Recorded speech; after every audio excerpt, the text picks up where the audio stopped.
Hey Max, namaste. Namaste, Julian. And how are you today? I'm good. I'm good. Fantastic. And how are you? You're ready for this? Most Another definitely. cosmic Yes. another cosmic podcast. For those who don't know, Max is my friend and he is a starseed just like me. And we are discussing today our cosmic origins, where we actually really came from. And I know some of you may still think about this theory of evolution, Darwin's theory that we came from apes. But I think it's starting to sound like a little bit ridiculous these days. The more we research and the more we are getting to know about like more of this information, the DNA and the different galaxies, the more it just starts to make sense, at least for me. And the first time I really started to think about this evolution theory, that is just a bunch of crap. This has been a while ago. I just the first thought that came to me is like, if we came from monkeys, then why are monkeys not turning into humans these days? Okay, so then I started to research interesting things, and they had their own reasons actually for this theory. And also, maybe we can talk about it today, and from your perspective and from your knowledge, can you tell us, Max, like, where did we all begin? What is this human race? Where are we from? Are we even human? And what are our origins? Go ahead. Yeah. Um, so human beings, or whatever you wanna call us, we are what is often referred to as seeded. So we did not sort of evolve from you might say, the normal evolutionary path on this planet. We had help, so to speak. So even though we do share some of the DNA with some of the native species from Earth, we also have extraterrestrial or alien DNA in us. And we are actually a hybrid race. So we have DNA from 8 other extraterrestrial species in our makeup, and we're gonna get into the different species or races or civilizations a little later. So the basic sort of story is there is an extra planet in our solar system that has a sort of a very wide elliptical orbit, and this planet is called Nibiru, or Planet X, as it is also sometimes referred to, enters our solar system something like every 4,000 years. This number, I don't know, given that time is not as linear as we think, you might want to take this number with a grain of salt, so to speak. So yes, Nibiru, which is the planet of the ET species called the Annunaki, enters our solar system. And the Annunaki, they had sort of, in their evolutionary path, destroyed their planet to some extent. So their ozone layer and the sort of the spheres around their planet was damaged due to pollution. And the way they wanted to fix this was by spraying what's called monoatomic gold into the atmosphere to repair this. So they see Earth, and Earth is super abundant with so many resources, both water, like probably the most important one, but also precious metals. So they come here and they look at the gold, and they decide that they don't really want to mine this themselves. And the technology that these guys have is sort of pretty advanced, and they are able to do cloning and DNA splicing and so on. And then they find a local Earth species, the creature, the species we today call Sasquatch or Bigfoot. And they clone themselves or genetically manipulate themselves with the Sasquatch being to create us, essentially. And in the beginning, we were sort of like a slave race, and they tampered with our DNA such that that we wouldn't sort of have access to all the higher levels of consciousness that the Anunnaki have and had. Now, it should be said that the Anunnaki are not sort of per se evil. There are in human societies different opinions about what is right, what is wrong, what is acceptable, and so on. So all of this actually created sort of like a pretty big sort of rift in their society as well, where some people decided that it was not okay, but it had already been done. And then as the planet was leaving our solar system again, they sort of decided to leave us to our own devices to see what would happen. And then one of the other ET civilization that has been sort of greatly affecting and influencing and us is the Pleiadians, and they're sort of working more behind the scene, you might say. They sort of had a hand in having the Anunnaki sort of leave us to our own devices. Sort of on a side note, the Sasquatch or the Bigfoots have had their own evolutionary path, and today they are they can travel between dimensions, which is why we don't really see them or can't really sort of capture them, or the footage that we do have is really rare and often caught sort of by accident, because as soon as we go looking for them, they will sort of hear, see, feel us coming, and then they simply sort of shift, so to speak. This is interesting. Actually, you mentioned the Sasquatch. I have a friend who's so much into it. I think he's seen like every recording and every tape of Sasquatch and Bigfoot. And I guess this will make sense when he sees that and about the dimensions, if they're able to travel between dimensions. So that's why nobody has been able to capture them or really catch them, on camera, even like really clearly. Is that why? Yeah.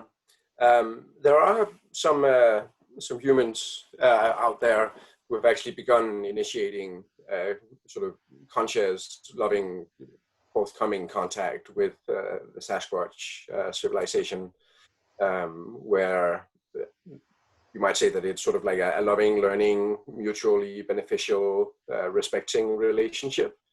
And these people are reporting some very sort of interesting things, and there's definitely a lot of knowledge to be shared between our two sort of species. One of the things that the Sasquatch civilization sort of admires about us is our gifts in sort of like the artistic world, so music and art and dancing and theater and all these things.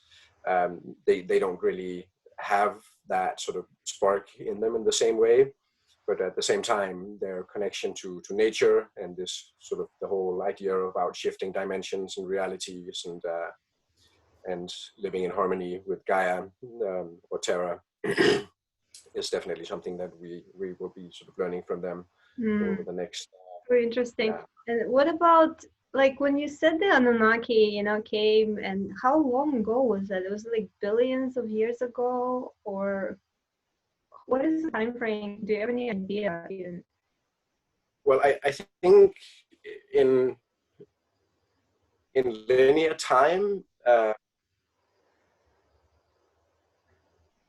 I think in linear time, we go back about 200 to 250,000 years. And this is when this sort of happened, our seeding, if you will. and like in this timeline, if we go back to the Sasquatch being, so they've had more than 200,000 years to evolve in their own sort of on their own path, which is why they're so different both from us and from what they were back then when we sort of came from then. And if you the listeners out there who view us like the science of all this, you can see this this thing happen in our DNA. So most DNA, if we look at it in a microscope, will have two straight lines, the double helix, whereas human beings, there's like a gap almost where they had to splice the two strands of DNA together. So you can dive into the genetics of all this and see sort of how they did it actually, which is also an interesting sort of thing to dive into. So Anunnaki wanted to like create a slave race kind of, is that what it was? Like you said, they needed some resources, or why did they make like humans? Well, they did it for labor, essentially. And they didn't want to go get the gold that they needed themselves. And because there was disagreement in the Anunnaki society about whether this was okay or right, it sort of happened through a fraction that didn't have sort of the full cooperation of the entire civilization, which is why you might say they needed the labor, because everybody was not really on board with this. But at the same time, once it had happened, I think it was sort of allowed, you might say, because they did sort of really need to do something. Otherwise, they would have sort of been able to not have been able to heal their planet or their ozone layer, their atmosphere. So it's sort of like, we're kind of fucked, so we're gonna have to do something slightly bad or horrible or naughty in order to fix it. But then again, here we are. So in sort of like the perspective of the divine plan, it's all good. And what about other races, benevolent ones like Pleiadians? Why did they step in to help us? And how exactly did they do it? And how does it tie in with, like, for example, Atlantis and Lemuria civilizations? So yeah, I think starting with the Pleiadians might be a good idea. So the Pleiadians are not sort of physical in the sense that we think of them. When they are represented in our physical reality, we might have sort of like ideas or pictures or forms, but they are not really here in that sense. So the way that they have been working, influencing, guiding is often through channeling messages, and they might appear as sort of like angelic guides or spirit guides, and these kind of instruments. And then as we're shifting into a higher dimensional sort of perspective or reality, we're also gonna discover that we actually have a triple helix DNA strand. So we have one more strand of DNA, which is quantum or quasi-physical. So you won't be able to see it with a microscope, but some of the newer technologies that are sort of being developed and coming forth, you'll be able to see this. And you might say that they have sort of been constantly upgrading this DNA strand in order to sort of unlock our potential or our gifts or our consciousness, so that we'll be able to start perceiving all the energies and telepathic communication and levitation and telepathy. Right. And is it true that we have 12 strands, right, altogether, and then there's only 2 that are active mostly right now in most of us? Is that what it is? I learned somewhere that we have like 12 DNA strands that are only 2 activated at this point. or I guess the third one is getting activated now. Yeah, I think there's definitely more than three. You might say there's one per dimension. So in this universe or in this galaxy or this reality, we go from 1 all the way up to 12 dimensions before the whole thing sort of takes another leap, where you sort of go intergalactic, or reality becomes sort of much stranger than we can imagine. I'm sort of getting glimpses of some of this in various forms, but I think until we sort of fully collectively cross over to the next dimension, it's almost sort of impossible to imagine, because we're looking at it from such a limited perspective. Right. We can't understand all this with just using the mind, I guess, or the logics. So that's interesting. And what about other races? Are there many races that participate in our evolution and contributed to our DNA? Oh, most definitely. I mean, I think there's more races than we can count, almost. This idea that we are alone in this universe is to me today sort of foolish. So I think we can sort of go through the ones that we are connected to first, where we actually share DNA and share timelines, share history, share future. So as I mentioned first, there's the Annunaki, and that is what you might call in our past. They have been relevant. And then the two other races or civilizations that have been most relevant from our past are what we often refer to as the Greys. So the classic sort of, big gray head, black eyes, is also very much connected to our evolution and to our past. And I think there's a bit of confusion about the Greys, because there's not one type of Greys. There are three or more, where one is the civilization from Zeta Reticuli, which is, you might say, the most benevolent of the three Greys. Then another human timeline is where we continued down the path of using technology in such a intense and, you might say, destructive way, where we actually bred ourselves using cloning, and we became infertile. So sort of this, we disconnected from the God spark and started worshipping technology and intellect, and forgot our emotions and sort of the power of our emotions. And in this timeline, we would have eventually destroyed ourselves. So the Greys, or us in this timeline, have sort of, because they also have technology that allows them to travel interdimensionally and in time, have sort of come back to help us remember not to do this, so that we can assist them in not breathing themselves out of existence. So there is also, you might say, a mutually beneficial relationship. But because they are so focused on the intellect, because they don't remember all the emotions, etc., anymore, it often seems really harsh and sort of borderlining cruelty, what is happening.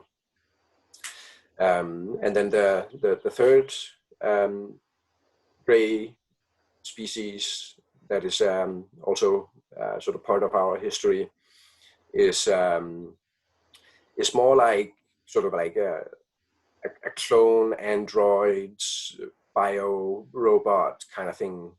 So they're not really a species unto their own. They have been sort of bred as human robots. So they're more sort of like a tool or minions of some of the other races.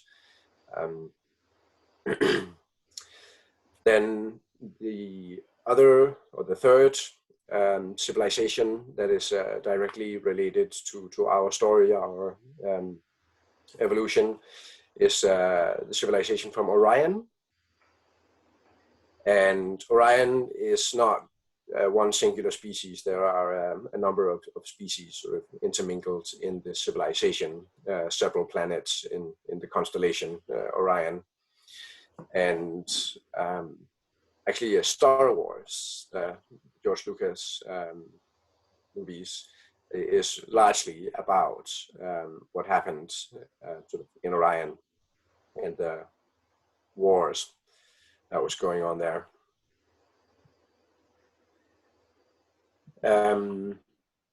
And which I think is also why it sort of speaks to us on such a profound level. So if you're a Star Wars fan, you probably have some kind of connection to the Orion civilization. Sort of as a civilization, they're a bit more sort of callous and a little bit more or less focused on all the music, the arts, the joy, creation, happiness kind of thing.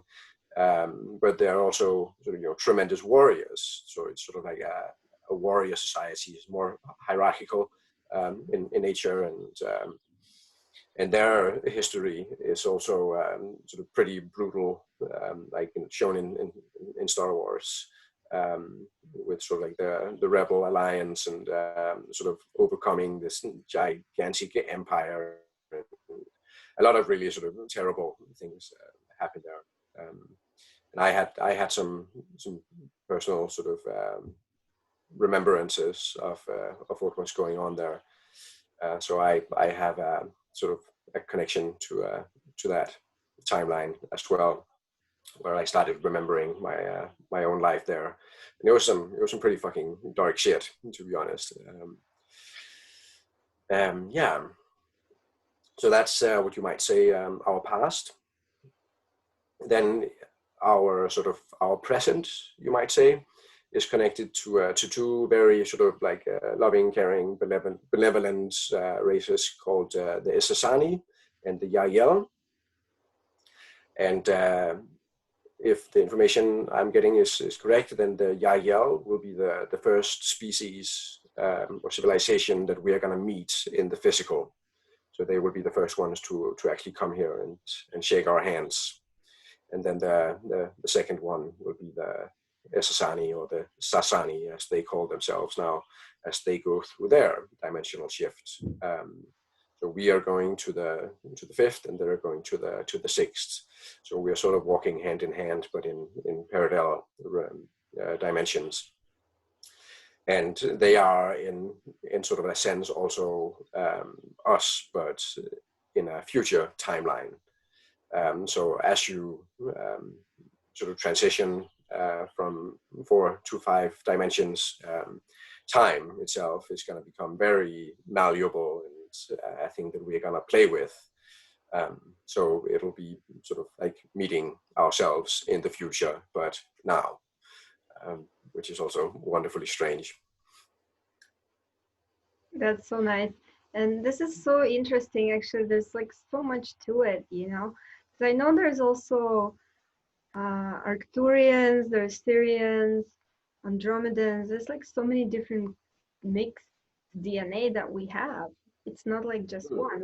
We have, what is it, like more than 24 different strands of DNA, or a different mixture of the different galaxies in our own DNA. Is that correct? I think so. It sounds reasonable. I think it's important to remember that all of this is very like fluid. It is not as fixed as we often think of it. And as our present change, so does our past and our future. So it's all sort of in flux right now. And I think things are gonna, you might say, settle down a little bit. But right now, our sort of collective is shifting between all of these potential timelines at sort of like a very rapid pace. So to say that things are in a specific and definite way and has been and will be, I think is not really helping anyone at the moment, if that makes any sense. Yeah, for sure. And then another question, how would you reconcile this knowledge with like the religions that we have in this planet? Well, I think there is a lot of evidence of all this in the religions, both the ones that still exist today and the religions of the past. So if you take the Bible, for example, they speak about the Nephilim, which I think is actually another word for the Annunaki. They talk about the giants, and then there's the whole sort of like Atlantis story, and you mentioned Lemuria or Mu also. All the pyramids around the world that seems to sort of be built using the same architecture or knowledge, even though they're sort of like split apart by both time and space in a way where it to us seems impossible that they could have been connected. So if you start looking, the evidence is really everywhere, from the Sumerian stone tablets, the Dead Sea Scrolls, or the ancient knowledge, the various pyramids. We know about the ones in Egypt, but there is like a massive pyramid complex in Bosnia, for example. I went there some years ago to check it out to see if it was actually real. And once you're there, there's all sort of doubt disappears. And they're sort of estimating that these pyramids in Bosnia are at least 36,000 years old. There's a massive tunnel and cave system underneath. And, so yeah, I think like the evidence is there for us to dig into if you want to. Right. And I totally agree. When I started to research even just about Hinduism, it all started making sense. And for me, it started with just comparing, I guess, Hinduism in India and the Russian paganism, like in Russia, in Siberia, where I'm from. Like before all this Christianity came, they used to worship the nature, and they used to worship, the forests, the rivers. There was like a god of the sky, god of, the forest, god of the underworld, and they had so much similarities with Hindu gods. And even the vehicles they used to travel on. If there's one amazing documentary, it was in Russian language, unfortunately. There might be something similar in English. If I find, I can send you. And it's about their vehicles, and there were actually the spacecrafts. But because the people from the ground, they could see it in their own terms, they would interpret it, from those times. So there was like a fire chariot in the sky, or like some horses with the chariot, or some kind of in Russian, there was this one lady, like kind of like a witch, and she used to travel in this bucket with the fire and smoke coming out of it. So it sounds like a jetpack to me, So it's really, really mysterious, but also the beliefs surrounding it and all the superstition. It's like so. It made everything so confusing, So it's really interesting. Like if you start to research, so most of these gods, they're just highly advanced extraterrestrials that came here and to teach us something, like Shiva was, and maybe some people won't like it what I'm saying right now because it kind of contradicts everything they believe. But he is a really highly advanced being that came here to give us this technology of yoga and teach us humans how to expand our consciousness, how to evolve and how to connect with our divine essence versus our animal nature. So it's so much depth to it. A lot of it is just cosmic knowledge. It's not like in our brain capacity to even understand unless we practice these techniques, we practice these meditations, these kriyas, that's when we start having that insight. That's when the third eye really opens and we start to see stuff for ourselves. It's like it's nothing we read in the book that will make sense, you know? And people still believe these things religiously just by looking and reciting the scriptures, but it's like so much deeper than that. You really you really have to practice to Yeah. realize, to have these realizations. So it's interesting Mm. because you mentioned like you have your own experiences. So you astral travel, you've been on spaceships and motherships, right?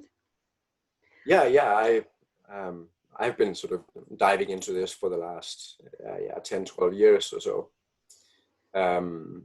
And I think the greatest piece of technology on this planet is our human bodies. What you can do with it when you start practicing all these,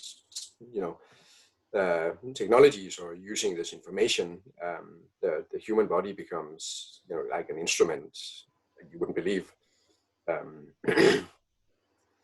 Right. So yeah, I'm personally having a lot of fun with this. So I think both yoga and Tai Chi is absolutely wonderful tools to awaken your energy and start using the chi or the prana or the life force energy, whatever you want to call it, to play. I think is most sort of important, which is also one of the sort of the messages that comes from the ETs or from the other civilizations is sort of like the energy of loving, playful joy is so powerful. You don't sort of take it as a serious kind of thing. We do it with joy. Definitely Pleiadian energy is coming through in that. And I myself connected with the Pleiadians in 2010, 2009 even. After I had like some major awakenings, I just accidentally, if you can call it, and nothing is by accident, but I started learning through their channelings. It was the book The Bringers of the Dawn. Then there was a lot of these YouTube channeling started coming out, and it just resonated so much. When I listened to it, when I was reading it, I had tears in my eyes. It's like, this is my family and how much I miss them. They started communicating to me, and through my own channeled writing, I don't usually share that much. I don't really share it right now because sometimes it's still the mind comes in and it starts to question, is this really the Pleiadians or is it just like my own mind writing this, you know? So I keep to myself, but when I read after I'm writing, when I get in that zone and I realize like no way I wrote this. It even the words that I'm using when I'm writing stuff, it's like so much out of my vocabulary. It's like unbelievable, but the messages are always positive and so self-empowering. They're so kind and so loving, and it's not about even like where it came from. If you just listen to the message, it makes perfect sense. It you don't need to even question the source. It really doesn't matter if the message is of love and unity and self-empowering and self-empowerment and growth. So that's what I think. Sorry, we were having some technical difficulties. Again, the internet is on and off, right? Here is the same. Lucky we still have the electricity, so everything is still working. But yeah, can you share like your own maybe way how you first connected with these uh, races? Which one was the first, and how did you find out that you are connected with certain ones the most, for example? For me, all of this started with Bashar, which is an entity being channeled by a guy called Daryl Anker. And I think it was in somewhere around 2010, where I was just enjoying all of these sort of like motivational videos.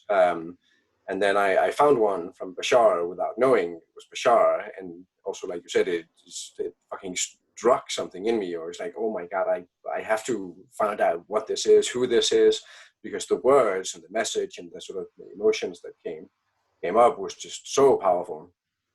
And And then I who is Bashar, for those who don't know? So I mentioned the Sasani or the Sasani civilization, which is sort of like our cousins. Mm-hmm. And Bashar is basically the Sasani or Sasani collective, being channeled through this guy called Daryl Anker. And yeah, I dived into Bashar and went from this sort of, in the beginning, like disbelief, is this an ET or is this just a guy or what's happening? But then I started having my own experiences and my own sort of connections, and started diving into all of this this knowledge that we talked a little bit about before. And it, I don't know, it didn't really take that long for me to sort of remember who I am, who we are, what we are. And as soon as I sort of started sort of accepting it, and sort of let go of the official story of who we are, and then it sort of exploded.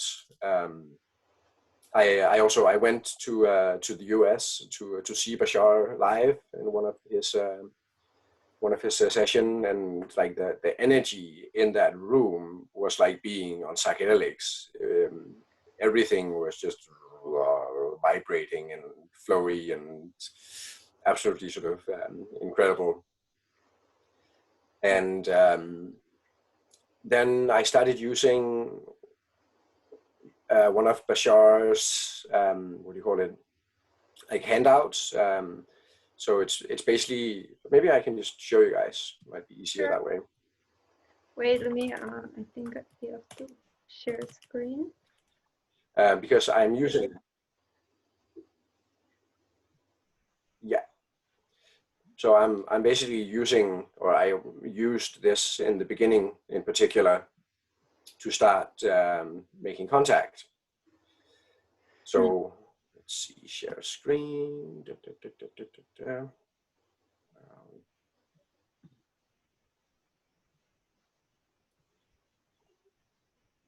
So yeah, the connection is a little slow, but it should be coming.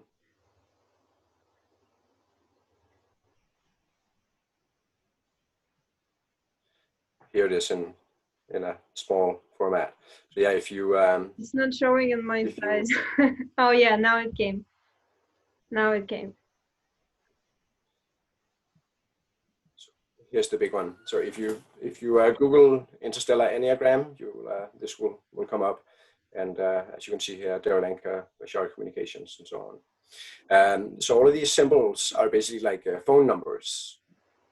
So I started sitting down, meditating on the various symbols, and in the beginning, there was like a lot of doubts and sort of like, is this real? And am I crazy? And is it just my mind talking to itself? And so yeah, it took a little bit of sort of like time and adjustment to learn to speak with them, because it happens, or communicate with them because it happens telepathically, or and a lot of it comes in emotions and sort of like pictures and little video sort of clips, you might say. And so you sort of have to get used to that way of communicating. But then sort of in combination with all the Tai Chi, Qigong, yoga, healthy diet, and so on, my third eye sort of got cleaner and cleaner, and it all started becoming super clear. And sort of since then, I don't really necessarily use the symbols anymore. I sort of just connect and say hi. And often the communication is sort of very short and straightforward, and it only takes sometimes a few minutes, because they have other things to do, and we should be out there playing, so there's no sort of need to drag it out and have a hour-long conversation like the two of us are having now, because it's much more efficient. Right. So like a funny sort of little story. I was in India in the Himalayas, and one day I could just feel something coming through. And it was like a workshop for teaching some of this stuff, ET communication and energy and so on. And I think I sat for 20 minutes just writing constantly all of it down in just like one go, the whole sort of workshop and all the exercises and everything. And then like the next day, I sat down and I sort of initiated contact with the Pleiadians, and I was like so excited, like, oh my God, what happened yesterday? I channeled this whole ET workshop, and it's so cool. And then they were like, where do you think it came from? They were, basically the ones who gave it to me. It was funny. Wow, that's very cool and very inspiring, I guess, if somebody wants to connect. There are techniques for it. So, like, personally, you just kind of looking at that anagram, you can connect for meditating with it, right? Yeah, I had sort of, again, coincidence, but I met a woman also in India, a French woman called Joy, and she taught me to do animal communication, which also happens in the same way. And I think it was maybe a bit easier to start with the animal communication, and then starting to communicate with the ETs seems easier. And there's also like definitely you might say a relationship with the civilizations that are connected to us through the DNA, because you might say we speak the same language. So some of the ET races are so different from us, they're so alien compared to us, that like the language is just so different that it's almost sort of impossible to translate into human experience. So, for example, Bashar, he speaks about a civilization that they have contact with, and this civilization, the way it works when you have contact is you will not remember anything that was said or communicated during the contact. So the way that they play with it is, so they'll meet with these guys, obviously telepathically, and then they'll have forgotten the entire conversation, and then they sort of have to figure out what information was exchanged by comparing their reality experience to before the meeting to after the meeting. And so it's like a puzzle to them. Wow. So there are some civilizations that are so strange, that are so different, that are so alien, that it's almost impossible. I can relate, and I've heard about these different light languages that they use. They're basically frequencies, either sound frequencies or light frequencies, that just kind of different codes that they just download in us.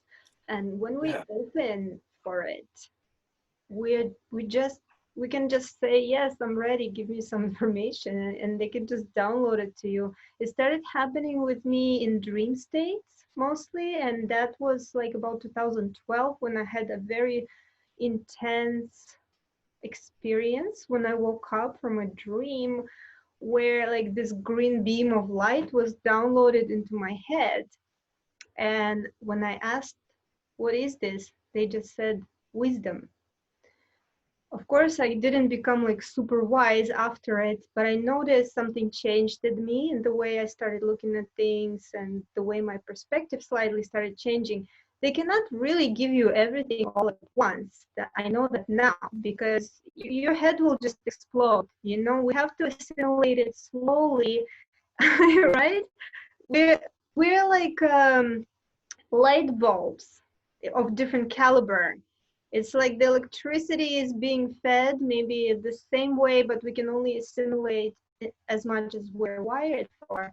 And for that, it's important that we take care of our body and we get our body even ready for these vibrations. It's like eat differently, get more healthy, do some cleanses, clean your mind through meditation, through some spiritual practices, clean your body at the same time, maybe getting on the vegan or very light vegetarian diet, or even like raw foods. It will definitely expedite the process and get you ready.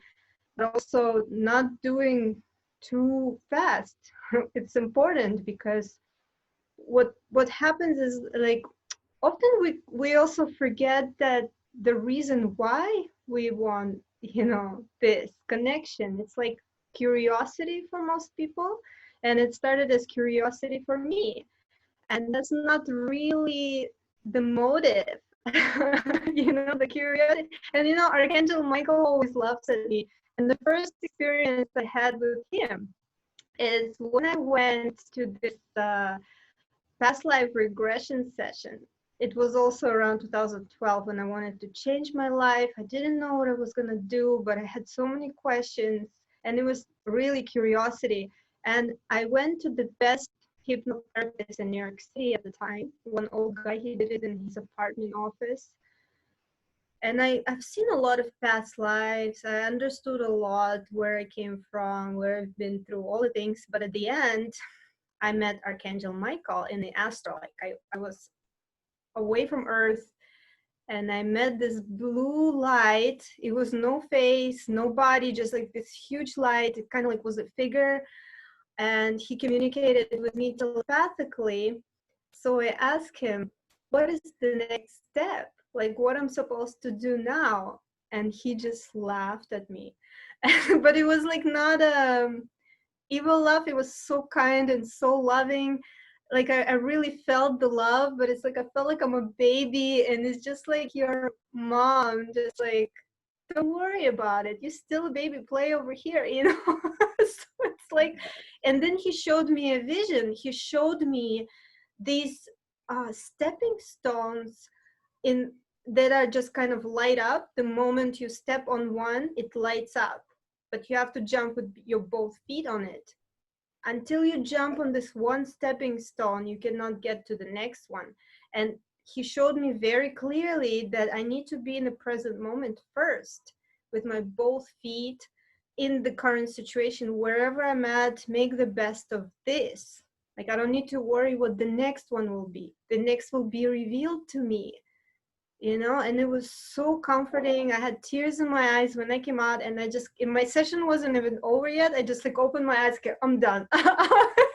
You know, thank you, I gotta go. And I really got my message through that, and that made me so aware from the moment, like what I'm doing now is all that matters. And this is Yeah. really all the Pleiadians saying. Like you always say, like, go play. You know, we don't have time to talk for a long time. Go play. You're supposed to be running around and play. We are like their kids. They are like our protectors. They're just kind of watching over us. They're making sure like we don't mess up too hard, but we can mess up to some extent. That's how I've been feeling. I feel this constant guidance, constant presence with me. You can say like guardian angels or guides. There's always something, someone, maybe not even one. There's like a few of these beings that surround me, and it's been from childhood. I never felt like totally alone in that way. Did you also feel like this when you were growing up? Like did you have a feeling like something is with you all the time? Yeah, most definitely. Um, but I think what I've sort of learned on my journey is that it's just yourself, actually, Right. just a different aspect of you. So to me, this idea that there is a guide or someone, something else, has just become, well, it's just more of me. Right. And It's important. because I love I agree with that. It's important to realize that it's nice to know, you know, that because it's like we're not limited to this body, so it's good to kind of open up your awareness that there's like other different manifestation of yourself. Ultimately, exactly. of course, it's really our own self, like maybe our higher self, and in the future, like you said, the future selves, like someone. Yeah. Hmm. One of the really sort of, for me, important messages from Bashar that I got really early, and that also sort of hit me really deeply is the only protection that you need is the knowledge that you do not need protection. The only protection, say it again. The only protection you need is the knowledge that you do not need protection. Okay.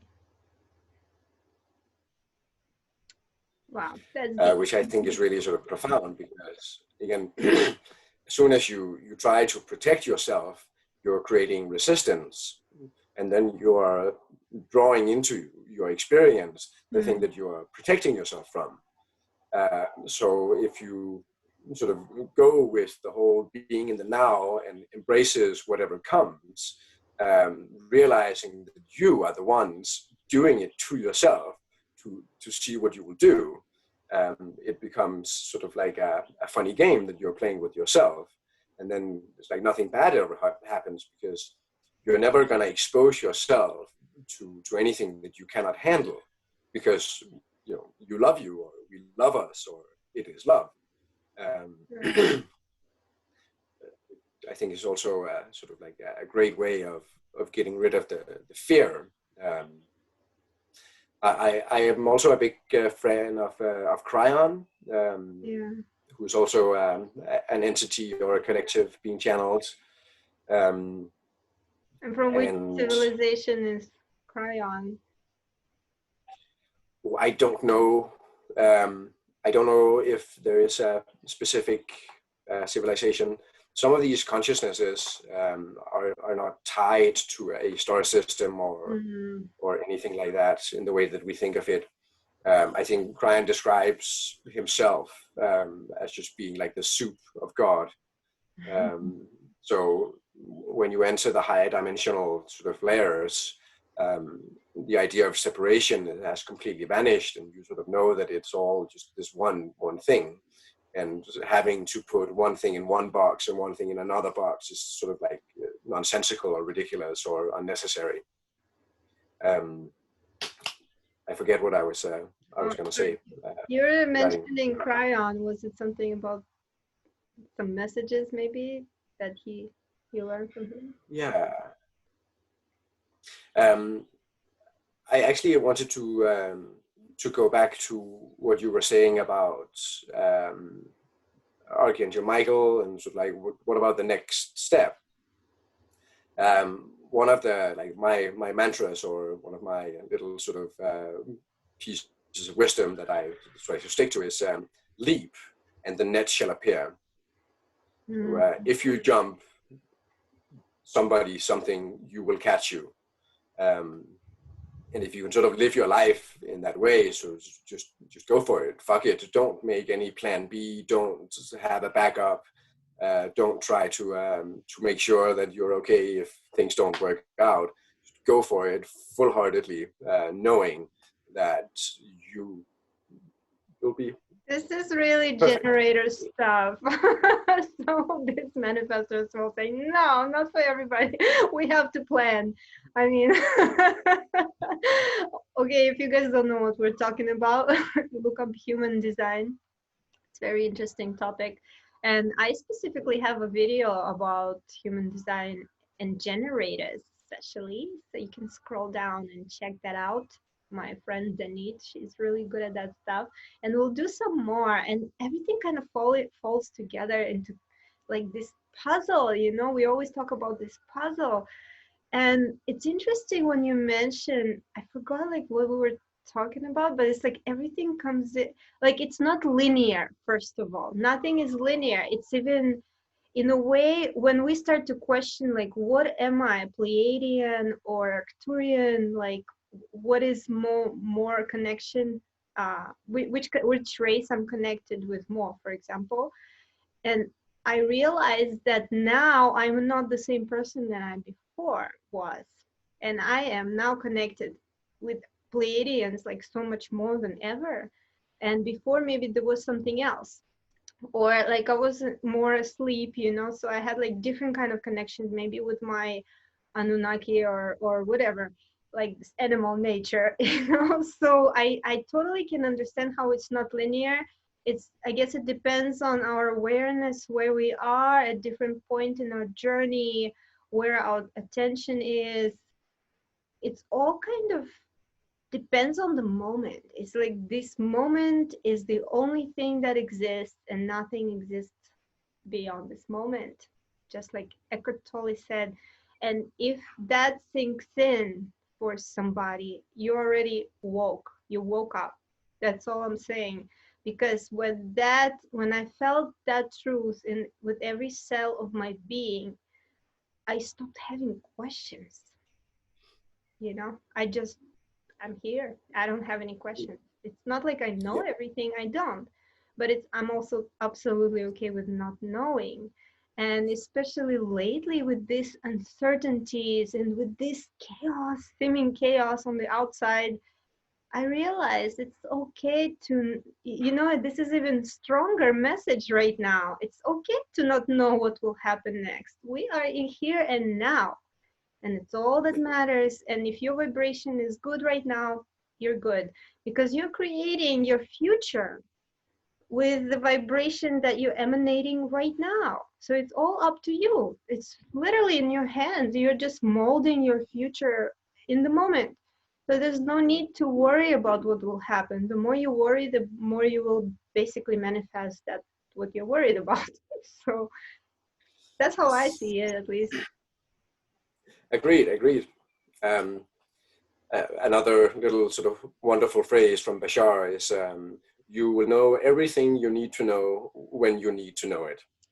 Right, And that's a good one. this whole idea of trying to gather information that you don't have for later is like, no, forget about it. And when, like for me personally, sort of living this, little phrase, this little mantra, has sort of put me in sort of like some very strange situations where somebody will come and ask me something, and I'll just have the answer. I will just know exactly what they need to know, and afterwards I'm like, where did that come from? How did I know that? Absolutely. And so Absolutely. I think it's also being described as being sort of tapped into infinite intelligence. So in the same way as like yin and yang, every answer is tied to a question, and every question has an answer. And if you can sort of let go of the need to know, the wanting to know, the having to know, then the answer will be there as soon as the question is there. And yeah, I think that's sort of, it's wonderfully mysterious Mm. to me how this sort of happens. And it's Yeah. powerful, it's that surrender to the unknown. And because we're so, we're really controlling beings, honestly, like as humans. Our mind, whoever designed it, is made in such a way. We want to control everything. Like we want to have all the answers. We want to know what we're going to do next. We want to know what we'll do like next year. And we want to know the answer for every question. But the fact that none of it is relevant unless it's like in here and now, unless it's something you need to know now. Because a situation can be anything. Like life is so unpredictable. I feel like Osho, he says, true intelligence is just the ability to respond in the present moment. It's not something that in your head. It's not about all that information that you have, downloaded in your brain over the years, all those programs and all the things you learned from books, it doesn't mean anything. When the situation hits you in the face, how you react in that situation is the most important thing. Because you can read like 100 books on enlightenment and being in the now and being in Zen, but when we are faced with an unexpected situation, we can act totally different. We can freak out because it doesn't matter what you know intellectually, it's how you are, how you like let this knowledge and wisdom pass through you. And I'm not against reading books at all. Like it's how you read it, it's how you get this information, because you can read like a paragraph, and if it sinks in deeply, like Eckhart Tolle's did for me years back, when I got that, just the power of now, that's it. It was the answer to all the questions. I didn't need to like learn much after that. I was just kind of living it out, practicing it, being present, and even more present and more present in every now moment. And that's what I'm still doing. That's the path. And that's why it's so exciting. How much is every moment, how much can it offer you? And every single tiny little moment and second of this linear time, I guess, how multidimensional it all is, how many depths, how many dimensions is always there with you. It's all about us tuning in and connecting and opening up to receive this information. How much can you process? So that's interesting. And also, since we almost probably like spent like an hour, or a little more than an hour, but it's good. I think it's it's going really well, and we're definitely gonna have a sequence for this, because I know that you're also doing readings on people. You're able to tell people which civilization and which extraterrestrial races are predominant in them, in their energy field. Like you read mine, and you told me about my connection with the Pleiadians, which was a confirmation actually, and then some other ones. But we'll do it in the next video. Maybe you can break down like a little bit more about my own connection, and maybe you can also share which races have like which qualities, like uh, just according to our even personality traits, how we can figure out like that kind of stuff. But before we finish up, because I want to kind of relate this talk to the current situation, and what is going on now is it's like crazy. But people talk about like these reptilians taking over the world and these conspiracy theories and all this stuff. So who are reptilians? Are they like part of the Annunaki race, or is it like a totally different race? And are they even, are they even a threat, or are we able to like vibrationally just kind of rise above all this? And just from your perspective, like just give us something from your point of view about the current situation, and what is this whole crisis, I guess? What is going on? Yeah, so the reptilians are not the Anunnaki. They are different races. And the reptilians are the fallen dragons. So the dragons are a species, an energy, a manifestation of these really powerful, really beautiful beings. And when some of these dragons started serving themselves, they you might say fell, and they are also quite literally from another galaxy, and then they sort of came here and they found Earth, and they lived here before us actually. And then this whole deal with the Anunnaki happened, and then it was sort of decided by, I think it's called the Galactic Federation or the Alliance, that you guys have to leave, get out. This planet is no longer for you guys. And some of them then left, but some of them, they didn't want to leave. So the rule that was sort of imposed on them in the galactic game, you might say, was that you cannot be seen by humans anymore. So they went underground, and they then eventually developed technology where they're able to sort of shapeshift or camouflage themselves, which is also why we don't really see them. The reptilians. And the reptilians, yeah. And same as there is evidence, though. This is the same as draconians, just to make it clear. Yeah, that is the draconians, exactly. And again, I don't really believe in this whole good or evil kind of thing. There is just different perspectives of what is acceptable and not acceptable sort of behavior.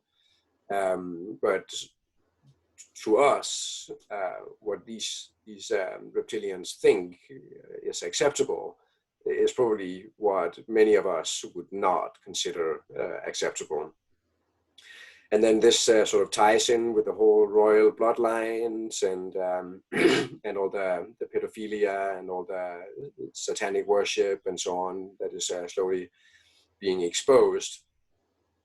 And I don't necessarily think that the general public will know the full story of this. It might take a generation before all of this is sort of accepted by all of us as a collective. I don't know for sure how this is all gonna play out.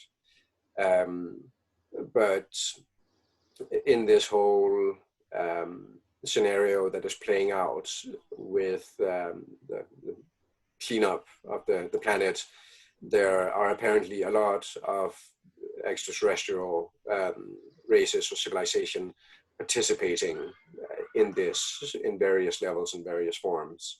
So if you've sort of heard about all these deep underground military bases being cleared and all the stuff that's been happening down there, there has been help from our friends in space, because it is not only human beings that are parts of these deep underground military bases and tunnels. There are other ET species down there. Some of them are benevolent, and some of them are not.